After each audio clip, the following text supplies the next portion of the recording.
তোর এই যে মানে প্যান্ট টাকনুর নিচে পরে আছিস, তুই জানিস সেটা হারাম। এটা তো ফ্যাশন বন্ধু। আরে ফ্যাশন বললে কি হয়? সবাই তো পরে এরকম ভাবে। দেখ কত দেহা ভালো লাগছে যখন প্যান্টটা এসে নিচে আসে।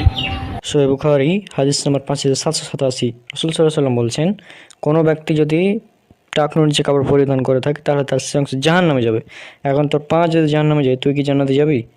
কখনোই, কোনোভাবে না। এখন অনেকে লজিক চাই যে এটা কীভাবে, মানে টাকনুর নিচে কাপড় পরলে আবার কী ক্ষতি?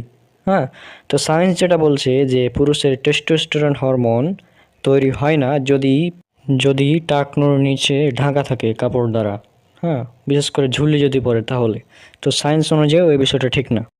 আর তুই যে এটাকে ফ্যাশন বলছিস, তা এখন তুই দেখবি অনেক নায়করা তারাও টাকনুর উপর কাপড় পরে থাকে এই বিজ্ঞানের উপকারিতা জানার পর।